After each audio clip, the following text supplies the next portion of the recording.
Hello everyone, welcome to a rather special video. In this video we'll be covering something rather big, the Porterverse map of the island of Sodor. I have worked on this map on and off for a very long time now. It also appeared in a few of my videos before, but only in segments, so I figured now would be a good time to do that. It's gonna be a lot of fun. But before I continue, I must establish a few things. First off, this is not, I repeat, not an official railway series or TV series map in any regard. It is purely my own headcanon. So if you see any major obvious differences from any of the official maps, it is intentional and has no bearing over any official lore or any official information that the railway series or television series gives you. And also, we won't be covering everything in too much detail as I do upload weekly and I don't want to break my, currently 32-week streak for this whole year of uploading every week. So yeah, I hope you all understand that. Now that I think all that stuff out of the way, without further ado, let's jump into the complete map of the Porterverse island of Sodor. Let's start with the Mainline. The first station is Knapford. This is the big terminus where all the Mainline and some branch line services stop. This is also where most of the engines are stationed as well. Around this area is also the big Knapford Harbor. This is where you find Porter and Salty shunting. And from Knapford we travel through Lower Tidmouth. This is where the old harbor is. And we travel into the terminus of Tidmouth itself. This is the junction station to the Little Western branch line as well. And from Tidmouth we travel to another junction, which is Elsbridge. This is the second mainline connection to the Farquhar branch line. From Elsbridge, we pass through Crosby and into Wellsworth. Wellsworth is the BRENDAM branch junction station, and the bankers for Gordon's Hill are also stationed here. From Wellsworth, we take the big climb up Gordon's Hill, through Marin and Abbey, and into Kildane. Kildane is Sodor's capital. All mainline services stop here, as it is one of the most populated areas of the island. The cement works is south of Kildane as well. And from Kildane we travel through a stretch of track that goes through a certain forest that Henry likes. And then we finally reach Kelsthorpe Road. Kelsthorpe Road is the junction station of the KRONIN line. Now I'll just say here. From Kelsthorpe Road we travel into Crovan's Gate. Following Crovan's Gate is Ballyhoo. This is the transfer point to a little branch line. It just goes into Normanby. Ballyhoo is then followed by long stretches of track that basically have, well, nothing next to them. And after all the mundane nothingness, we finally reach the last Sodor station of Vicarstown. Mainline local trains usually terminate here before going back the other way. And despite all that, the express continues on into Barrow. This is where the NWR services are usually taken over by British Railways. Now that's the mainline covered, let's travel back to the west coast and cover some of the branch lines. Thomas's branch line officially starts at Knapford. Around this area, Knapford is also the branch line connection at Lower Tidmouth for the old harbor there. This is what the harbor that Thomas Percy and Trevor helped rebuild back in the day. There's also West Dryaw, a goods station. From Knapford we go through Dryaw, which is the modern day station, through Toylerack and into Elsbridge. From Elsbridge we go through Hackenbeck, Maithwaite, and into Farquhar. Following Farquhar is Olstead, the official terminus of the branch.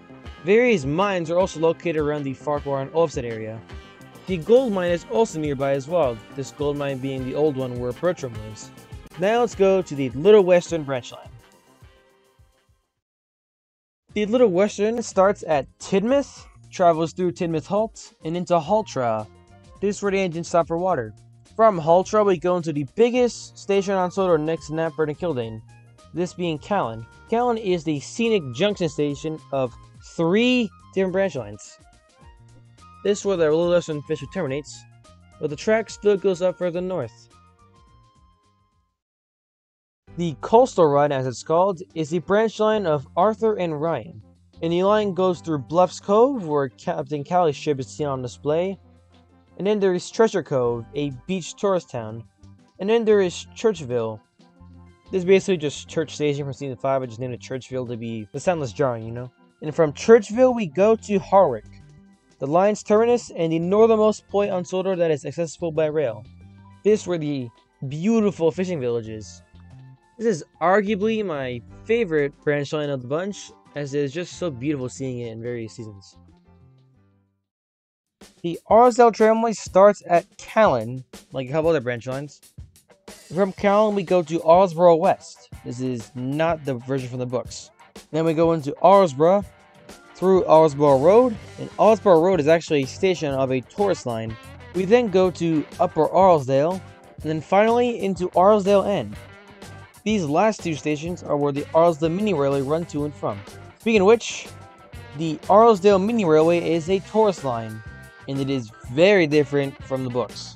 This is where Mike, Rex, Burke, Jock, Frank, and even the Blizzards, if we want to count them, this is where they all live and run.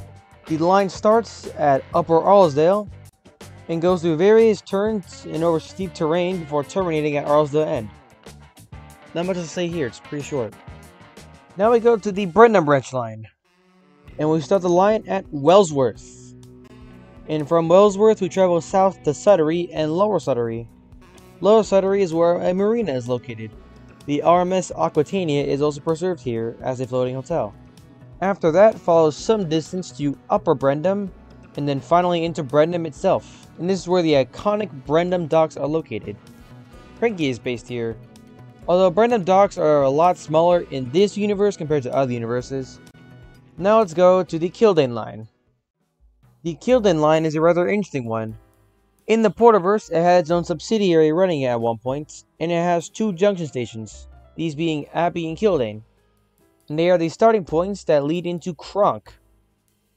No, not that Kronk. That Kronk. And from Kronk, we go into Valesbridge. This way Wharf is. This is where the connection to the Scarlet Railway is met, via the former Mid-Sodor Railway line. From Valesbridge, we travel to Kirkmacshan.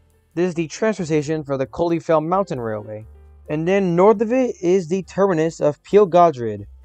This is where the scrapyards are located for the railway. Not much to see here about the Kildane line. Now let's move on to the KRONIN line. The KRONIN branch line is a rather short one. We start at Kelsthorpe Road and head down to Rolf's Castle. We then travel to KRONIN, the terminus of the line. This is where the station is located and also a small dockyard. This is where Scarloia was unloaded when he first arrived in the 1860s, and where Gordon crashed into the station in the mid-70s. Not much to see here other than it's basically just the line that goes to KRONIN from Season 5.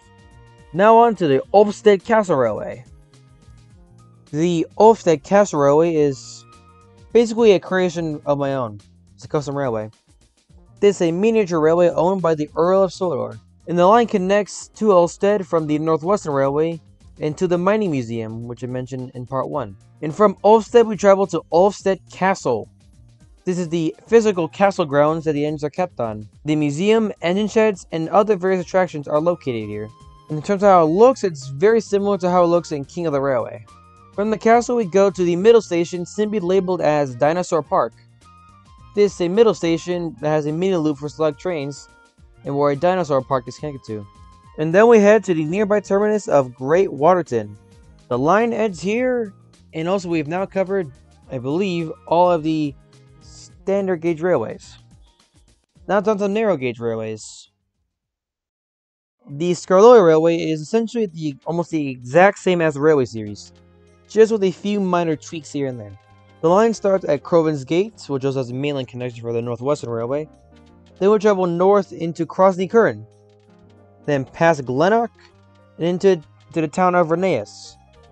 We then head to Scarloia, which was the original terminus. There's also Lakeside Station on the loop line. From Scarloia Station onward, the line is former Mid-Sodor Railway rails. We head from Scarloia to Silvercliff, also known as Rumbling Ridge. We then travel to Elephant Park, home of the Sodor Zoo. Then we travel to Valesbridge. This is the modern-day terminus of the Scarloia Railway.